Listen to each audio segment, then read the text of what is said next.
Selamat malam, Sobat Gen Z. Kembali lagi di podcast Tanpa Monika. Topik kita malam ini, teror di kosan murah. Mitos atau fakta?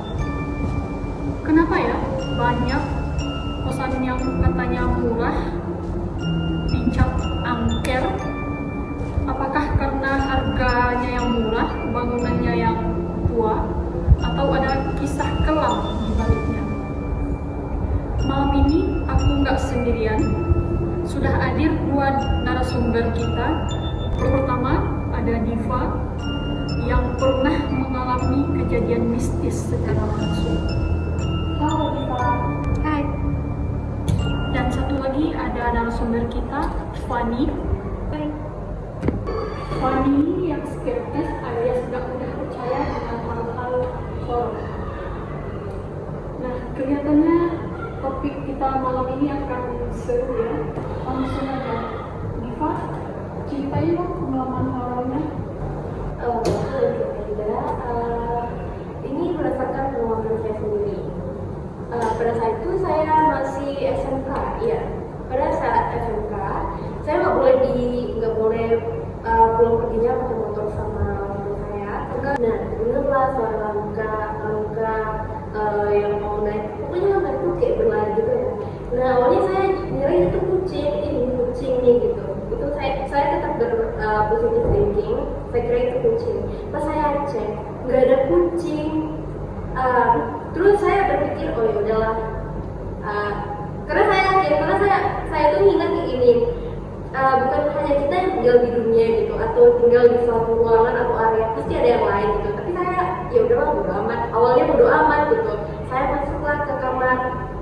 Pas di kamar, saya juga mendengar sesuatu di lantai 2, kayak barang jatuh lah ini. Tapi saya tetap berpikir, oh ini tikus gitu kan ya. Ya salah. Pas kamu ngalamin kejadian kayak itu, apakah kamu ada berdoa atau Awalnya saya tuh kayak biarin aja lah, biarin kayak ya udahlah nggak apa-apa gitu, asalkan dia nggak mengganggu saya secara fisik. Saya cobalah rebahan. Pas itu udah jam 1 lah kalau nggak salah. Kenapa saya bisa begadang sampai jam 1? Saya udah tidur habis maghrib. Itu karena banget kecapean karena pulang sekolah kan ya. Terus saya nggak bisa tidur. Awalnya saya main-main HP gitu, main-main HP, terus santai, scroll TikTok lah segala macam. Nah, pas saya rebahan nih, saya kan udah mulai ngantuk sekitar jam 3 lah. Kebetulan kan saya begadang sampai jam 3. Terus pas jam 3 itu menurut saya udah agak rada-rada berat gitu. Nah, sebelum saya menutup mata tuh kayak kedengar pertama lolongan anjing. Berisik banget. Saya tahu kalau kalau anjing tuh ngegonggong jauh banget, tapi itu tuh terdengar sangat dekat gitu. Dekat banget. Posisi anjingnya tuh di depan kamar saya gitu.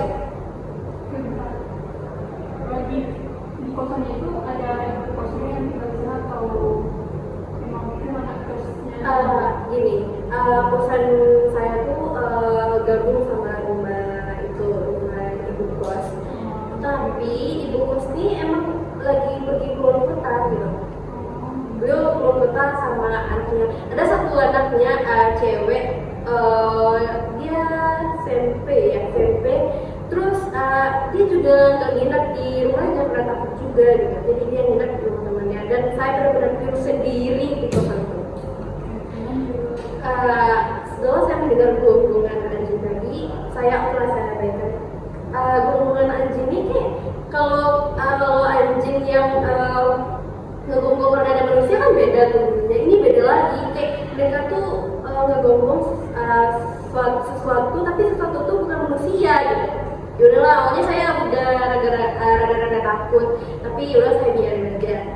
Nah, ketika saya mau pejamkan mata saya taruh HP lagi samping kan, terdengarlah sayup suara kecil yang ketawa-ketawa hahaha gitu di telinga saya. Nah, pas itu saya juga baca satu artikel kalau suara itu dekat berarti jauh kan ya gitu.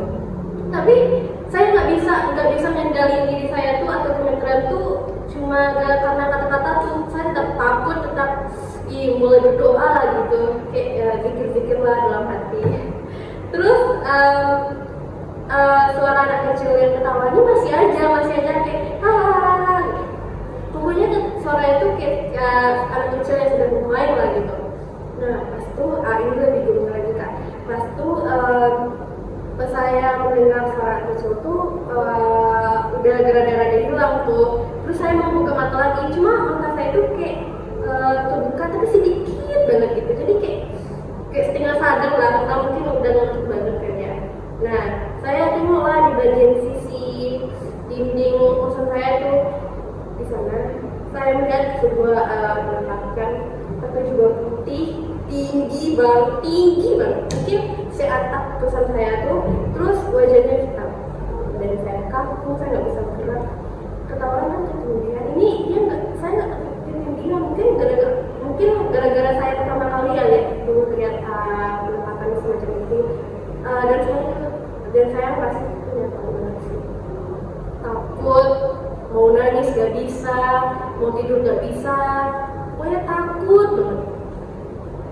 Itulah kayak kejadian yang saya rasain selama kos, dan akhirnya saya memutuskan untuk nambah satu orang lagi yang baru.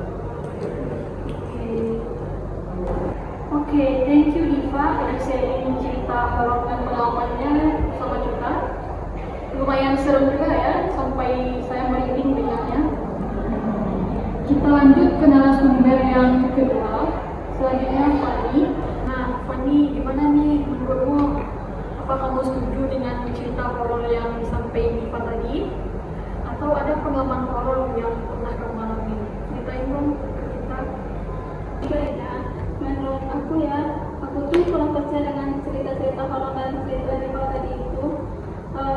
Bisa jadi suara langkah yang didengar Diva tadi itu kucing atau tikus mungkin, dan tangisan anak kecil tadi itu mungkin halusinasi Diva karena Diva kecapean. Gini, kalau masalah kucing atau tikus saya udah cek lebih dahulu. Saya udah berani cek keluar kamar untuk membuktikan itu hewan atau enggak. Di sana emang rata-rata gak ada hewan, apalagi kucing. Karena anak ibu kos saya tuh nggak suka kucing. Jadi kalau mau beranggapan kalau ada kucing di sana, kayaknya itu tuh nggak masuk akal sih menurutku. Nah, menurut aku itu sugesti ya. Oke Fanny, nggak apa-apa. Sebagaimana mestinya kita tahu kalau kita itu di dunia hidup berdampingan. Jadi bisa jadi kan kemungkinan ada dunia lain yang kita nggak tahu. Oke, thank you Diva, Fanny. Jadi, kosan murah itu menyeramkan karena benar-benar angker atau pikiran kita yang bermain. Nah, gimana nih menurut kalian Sobat Malam? Kalian lebih setuju dengan statementnya Diva atau Fanny? Komen ya di bawah. Sampai jumpa di episode Malam Tanpa Logika selanjutnya. See you.